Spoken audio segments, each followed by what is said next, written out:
Sentuhan Saitan, kisah seorang gadis yang tersesat dalam kasih palsu. Aira adalah gadis muda yang dulunya hidup di tengah keluarga kaya raya di Bandung. Ayahnya seorang pengusaha properti besar, ibunya memiliki butik eksklusif yang sering disorot majalah lifestyle. Sejak kecil, Aira hidup dalam kemewahan. Apapun yang dia inginkan, bisa didapatkan. Dia tidak pernah tahu apa itu kesusahan, hingga semuanya hancur dalam sekejap. Tahun 2023, fitnah besar menyerang bisnis ayahnya. Entah dari mana asalnya, isu miring tentang penipuan dan korupsi viral di media sosial. Klien-klien lama kabur, investor menarik diri. Dalam hitungan bulan, semua aset keluarga disita, dan mereka harus pindah ke rumah kontrakan kecil di pinggiran kota.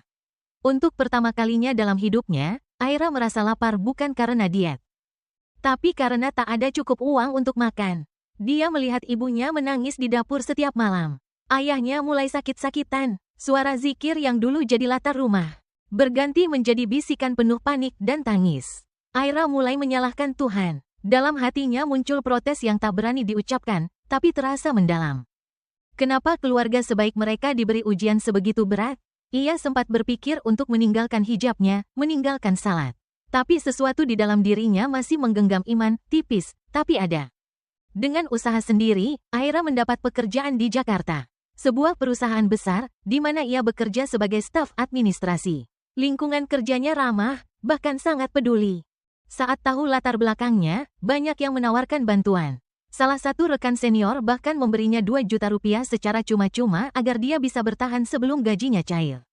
Perlahan, hidupnya mulai stabil. Lalu dia bertemu Dimas. Dimas adalah seorang manajer di divisi berbeda, tapi masih dalam perusahaan yang sama. Wajahnya familiar, dan ternyata mereka pernah satu sekolah waktu SMA. Dimas mendekatinya dengan cara halus, lembut, tidak mengganggu, hanya sekadar menanyakan kabar, menawarkan makan malam, membayari tagihan. Menemani saat lembur, semula Aira menganggapnya sebagai teman. Tapi Dimas mulai memberi perhatian lebih. Memuji penampilan Aira, menyentuh bahunya saat tertawa, menawarkan tumpangan pulang. Dia tahu Aira sedang rapuh, dan dia tahu cara tepat untuk masuk. Aira merasa dihargai, disayangi.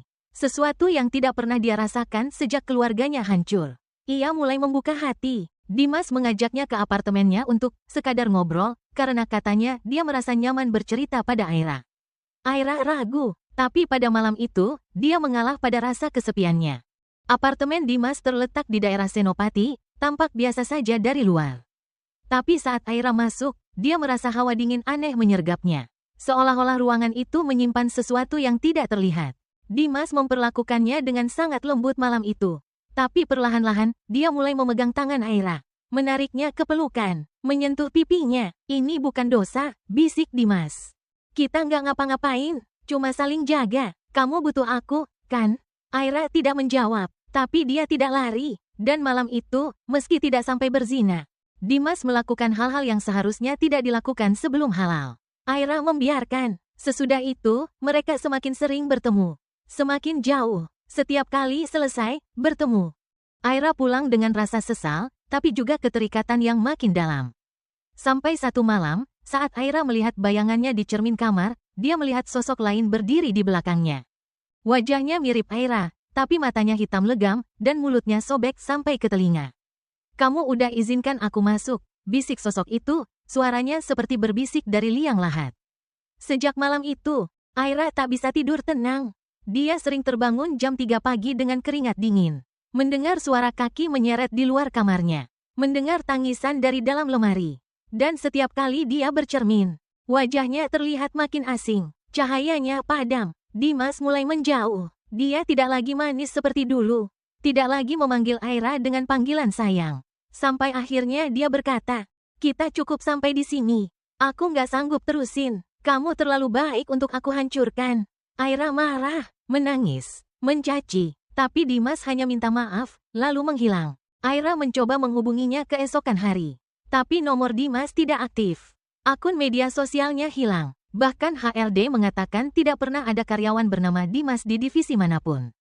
Ia panik.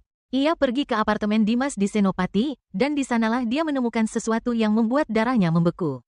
Apartemen itu kosong, tertutup, terbengkalai. Penjaga gedung berkata unit itu sudah lama tidak ditempati, sejak pemiliknya meninggal 2 tahun lalu karena bunuh diri.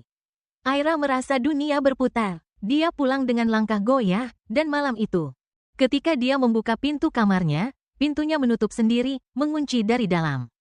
Dan di tengah ruangan, berdiri sosok Dimas. Tapi wajahnya bukan lagi seperti dulu. Kulitnya abu-abu, matanya kosong. Dan dari mulutnya meneteskan darah hitam.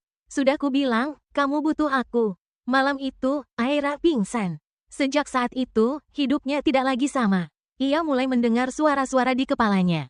Setiap malam, cermin rumahnya menampilkan sosok-sosok lain. Ia mendengar ayat-ayat terbalik saat mencoba membaca Al-Quran. Bahkan saat ia salat, dia merasa seseorang menertawakannya di belakang. Ustaz yang dia datangi mengatakan, kamu tidak hanya terikat secara batin. Kamu sudah terikat secara gaib. Saat kamu masuk rumahnya, kamu bawa pulang sesuatu. Aira kini tinggal sendirian. Ia tidak mau dekat siapa-siapa lagi. Bahkan wajah sendiri tak lagi bisa ia pandangi. Tapi setiap malam, ia menulis kisahnya. Untuk satu hal saja, aku ingin orang lain tahu. Kadang kita tidak jatuh cinta pada manusia, tapi pada iblis yang menyamar menjadi penyelamat. Jangan biarkan kesepianmu jadi celah mereka masuk. Karena kalau mereka sudah masuk, mereka tidak akan pernah keluar. Dan jika kamu baca ini, doakan Aira. Jika masih ada Aira di dalam tubuh itu,